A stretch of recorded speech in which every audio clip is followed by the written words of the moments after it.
Yes? Well, here I am. What is meant by someone like me?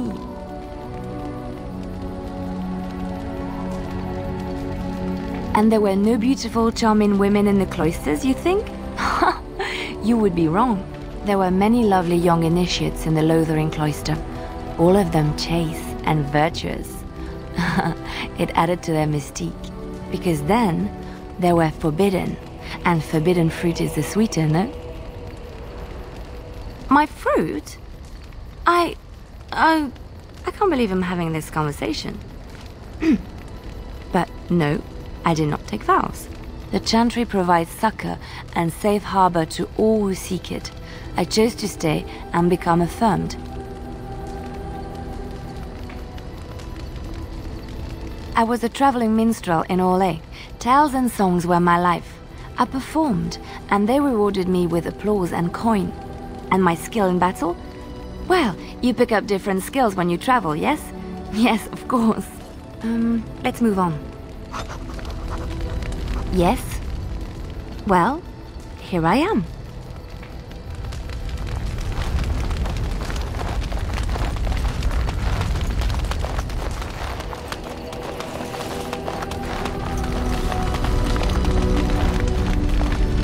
What do you wish of me?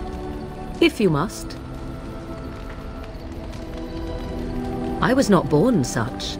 'Tis a skill of Flemeth's, taught over many years in the wilds. The chastened have tales of we witches, saying that we assume the forms of creatures to watch them from hiding. When a child is alone and separate from his tribe, that is when we strike, dragging the young boy kicking and screaming to our lair to be devoured. A most amusing legend.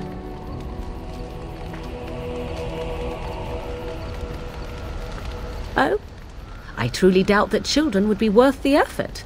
They are filthy, smelly things full of tears and snot and trouble. That said, I cannot speak for the tastes of my mother. She has, after all, lived a very lengthy time in the wilds and done many things I know nothing of. Why do you ask? Is there something specific you wish to know?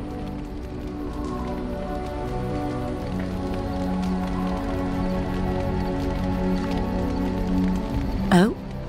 Then I have no doubt your people do much to keep their talents well hidden from humans. I wonder if I was to ask one of your keepers of the origin of their magics, if there would be any relation to what I was taught.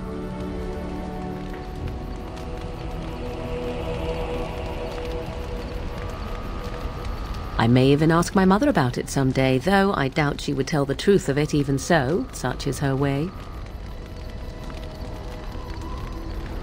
Anyone with sufficient will, but the act of transformation is a magical one. 'Tis a spell and thus requires a mage's talents. If you had a notion to learn such a skill for yourself, sadly, you must remain disappointed. The form of an animal is different from my own. One may study the creature, learn to move as it does, think as it does.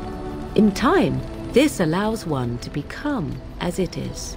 I gain nothing by studying another human. I already am the same as they are. I learn nothing.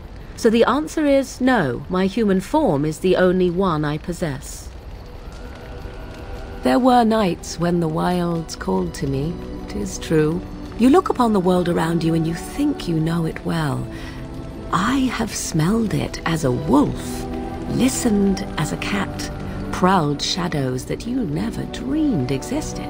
But my life is as a human. I am under no illusions to the contrary. They do not shy away from me. To their senses, I believe I seem like any other of their species. As to what they think, I truly cannot say. Just as I am still human, no matter my form, they are still animals. Thus they cannot speak, even were I to ask. Indeed. Have you an opinion on my abilities, then? Am I an unnatural abomination to be put to the torch? A most practical opinion. Far more so than any man I have spoken to. But enough of such talk. Let us proceed, lest the dust gather on us.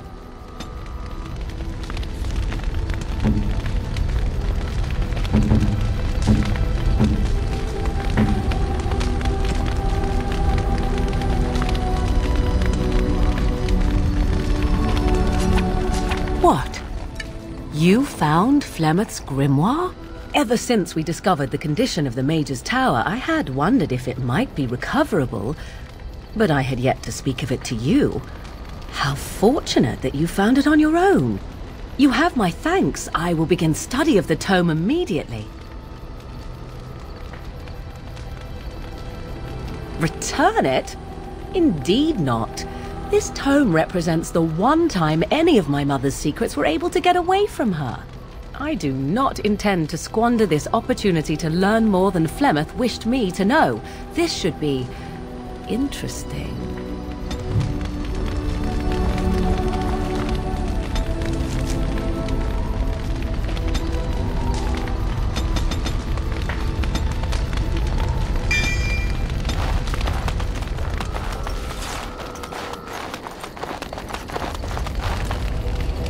Yes. I am hardly surprised. Very well. Speak, then. Then I suggest we move on. I am hardly surprised. Very well. As you wish. What do you need? Ask away.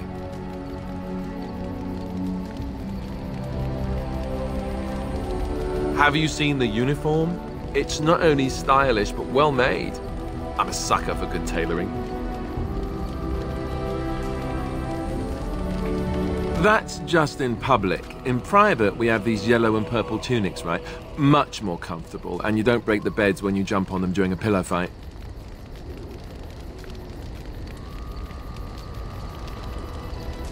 On confession day, we could go all night. Being a Templar isn't all about chasing men in skirts and hiding behind priests, you know. You don't really want to know about my being a Templar, do you? It's really quite boring.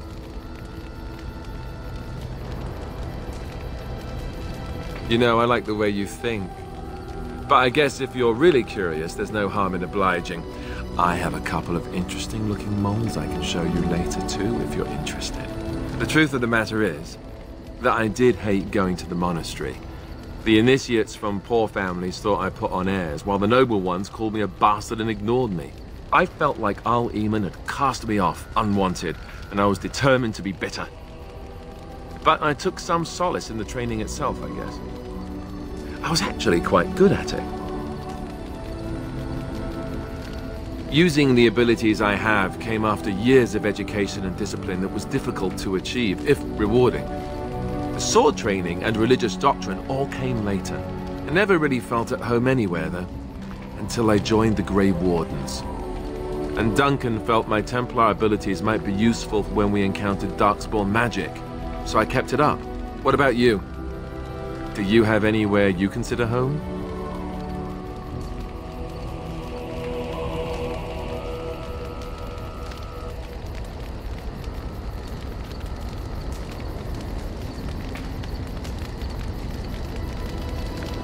You must miss them a great deal. Duncan and the Grey Wardens are the closest I ever got to that kind of family. We won't always be traveling like this, you know. Once the war is over, once the Blight is... well, a time will come when we'll have to think about having a real home again. Though that seems like a far ways off. And I suppose the Grey Wardens are gone for good. Either way, you're right. Best to concentrate on what we have to do right now.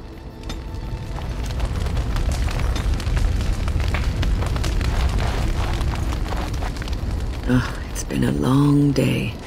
Rest would be welcome. Yes, of course. I am just a little weary. As you may have noticed, I'm no spring chicken. Thank you. You're very kind to say so.